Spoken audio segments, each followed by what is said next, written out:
so much for joining me today. This video is going to be me going over how many times I've used all of the blushes in my collection. I did this same video almost exactly a year and a half ago, and I will have that linked in the cards, and I thought it would be interesting to look at how those numbers have changed and maybe identify what are some of my underutilized blushes in my collection. For the majority of all of my makeup products, I do track how often I use them, and I do have versions of this video that I did over a year and a half, maybe 2 years ago, on my channel back then. So if you do want to see more of this type of content, I can definitely do an updated video for those other 3 categories as well. Just like I did in that original video, I'm going to start with the blushes that I've used the least and work my way up to the blushes that I've used the most. So I'm going to show you a list of all of the blushes that I'm going to talk about today, and I'm going to ask you to guess in the comments or just keep a mental note of what you think is going to be my most used blush, and then let me know if your answer was correct or if you were close. I'm currently doing a rotation style project pan right now called my Hit and Switch project pan,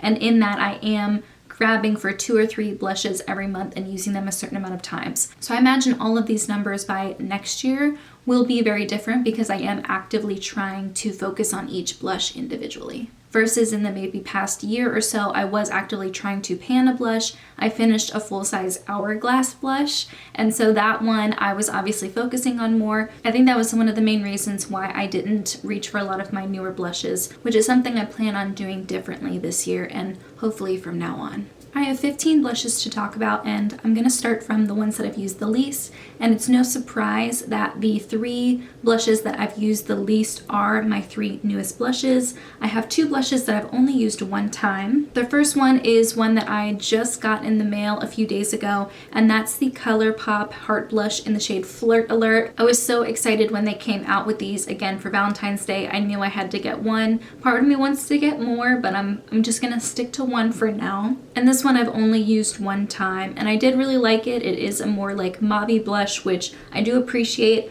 When I look at the blushes that I have in general, the majority of them are more peachy, warm, and so it is nice to have a little bit more of like a cool toned mauve, slightly plummy type of shade to have in my collection. The other one is one that I got as a free gift with purchase when I ordered some things from Kosas. This is the Papaya 1972 Pressed Duo. I'm talking about this darker shade here. This one I would consider to be more of a highlighter. I count it in my highlighter collection, although honestly I don't really feel like it's that good at showing a sheen. Again, I have only used this once, but that's okay. I haven't had it for that long, and I do have this coming up in my rotation in my Hit and Switch project pan. The next one is a cream blush. It's the only true cream blush that I have in my collection. I am using a liquid lipstick as a cream blush currently, and once I get to a certain point on a lipstick that I'm panning, I will convert that into using it as a cream blush as well.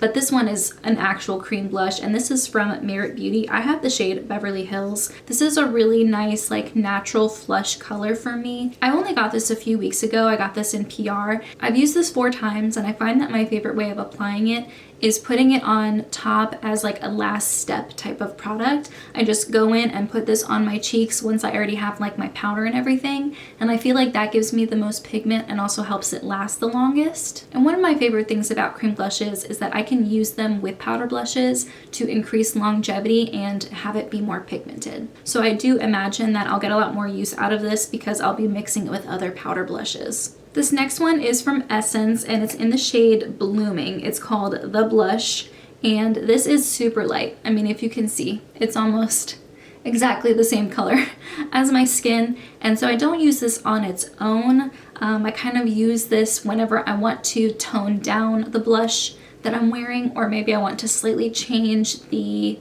undertone. Like maybe if I was wearing something, I'm wearing something really peachy today, if I wanted to neutralize it a little bit better, I could top it with this. Or if I just wanted to mattify things, like if I felt like I was way too shiny and I didn't want to use like a regular face powder to mattify my cheeks a little bit, I would use this. This one I've only used 5 times. It's not one that I think to reach for all the time, so I should change that. The next one is the blush I'm wearing today, and that is from the Charlotte Tilbury Nudegasm face palette. I believe the name of the blush from this palette is Multi Glow, and this is a really beautiful, very, very luminous peachy blush. I think it's really pretty. And this one I've used 6 times. This is another one of my newer blushes, and it is the one I'm currently working on in my Hit and Switch Project Pan rotation. But yeah, this is really pretty. At first I wasn't sure how to apply it because I was using a softer brush to apply it. This is one of those baked gelée formulas, and so you do need to use a stiffer brush to pick it up. So I switched over to using this Wet n Wild brush. This is like angled and it is a little bit stiffer and smaller, and it's like the perfect blush to go in there and be able to pick up enough. So I am glad I figured that out because at first I was not impressed. And then the next one surprised me because it is a blush that I really like, and that is from Flower Beauty. It's the shade Spiced Petal, and this is in the shape of a rose. It's a really pretty blush, and I really do like these types of shades, especially on an everyday basis. And this one I've only used 6 times as well. So I was really surprised by that, but it is coming up again in that Hit and Switch rotation, so I will get a chance to use this more through that project. The next one is this blush from Charlotte Tilbury. It's in the shade Ecstasy, and this is another lighter blush. I was really surprised at how pigmented it can be and how I can build it up on my skin if I want. But again, if I use a more dense brush and I do build it, it will show up, and it is a really, really beautiful color. It has just the slightest hint of a sheen. It's not a glowy blush by any means, but it just has just enough to look really skin-like and beautiful. Now we're hitting the blushes that I had in my previous video, so I can compare the numbers from then to now. And that first one is this one from Cover FX. It's the Soft Peach Duo. Something that surprised me was in that past video I had used both sides 20 times, and that number has not changed. In a year and a half, I have not touched this duo. I prefer putting the matte one down and then using the shimmery one on top as a blush topper. Whenever I first tried using the shimmery side on its own, I didn't really like it. I think at the time I just had a stronger preference for matte blushes to begin with, but also maybe I wasn't using the right brush again. Just like with the Charlotte Tilbury blush, I needed to use a denser brush to pick up the product. So I'll have to give that a try again and get back to you over whether that works. This is a really pretty color. I have noticed, and you'll notice as we go on, that the majority of my blushes are really peachy. I'm not sure how that happened. The next one is a blush that I'm a little bit annoyed about just because the packaging broke, and that is the Essence Satin Touch blush in the shade Satin Love. As of July 2020, I had used this 26 times. I've now used it 36 times, so I've used it 10 times since then, likely because I just finished using it 10 times in my Hit and Switch Project Pan, meaning I hadn't reached for it up to that point. This is a really beautiful, natural, flush type of look for me, and it does have a little bit of a satin finish to it. The product in there is still good, so I'm not really sure what I'm gonna do, but right now I'm just not in love with that, specifically for the packaging. The next one is this blush from PYT. It's in the shade Exhale, and I really, really love this. I think this is such a beautiful color. I don't know how to explain how it looks on the cheeks because it's incredibly neutral. I think it pulls very, very neutral on me, which is unlike any of the other blushes that I have.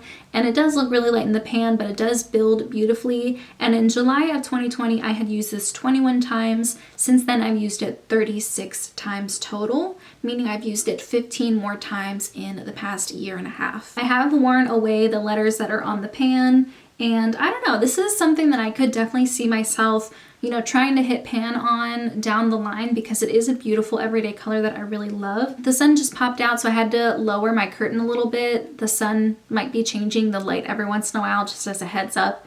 But the next blush I wanted to talk about is this one from Buxom. It's in the shade Seychelles. So this one I used 22 times as of July 2020.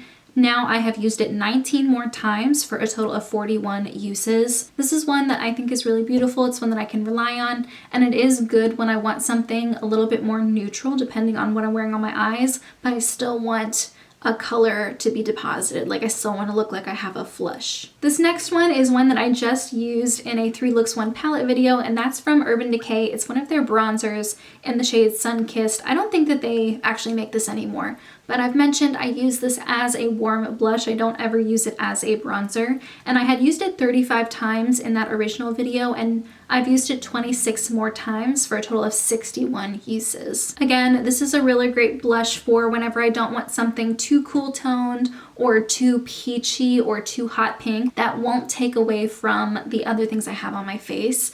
And yeah, it's just one that I always think to go back and use because it's very unique. And my two most used blushes, there's only one use difference between the two. The one that I've used 84 times is this one from Makeup Revolution in the shade Beloved. I love this color. This is the ultimate like wake up color that just wakes up my complexion. It makes me look really nice and flushed. And I had used this 35 times in my original video, so I've used it 49 more times since then, which makes perfect sense. This is one of my favorites. I love it. And then the one that I've used 85 times is this one from Milani. It's in the shade Luminoso. So this is my most used blush currently. I had used it 50 times in my last update, and I've used it 35 more times since then. This is a blush that I could see myself eventually trying to pan. This is a domed product, and I've pretty much flattened it out all the way. So I don't think it would be the hardest thing to pan, and I have seen people pan these blushes before. I do have one blush that I received as a gift from my sister-in-law, and this is a mini from Hourglass in the shade Mood Exposure, and I'm not sure why, but I just started using this when I got it as, I think as a birthday present, and I'm not entirely sure why, but I just completely forgot to track the uses for this, and I've used this so much. So even though I would say it's up there, it's definitely one of my more used blushes. I can't give you an exact number. So anyway, those are all of the uses for all of my blushes in the past year and a half. Let me know if you'd be interested in seeing me do this for some other categories in my collection that I've also been tracking. And tell me if you guessed what you thought would be my most used blush. Were you right or were you really close? And also tell me, what is your most used blush? I'd be really interested to see what blush people reach for the most often. But in the meantime, that's everything I have. Thank you so much for joining me, and I'll see you in my next video. Bye guys.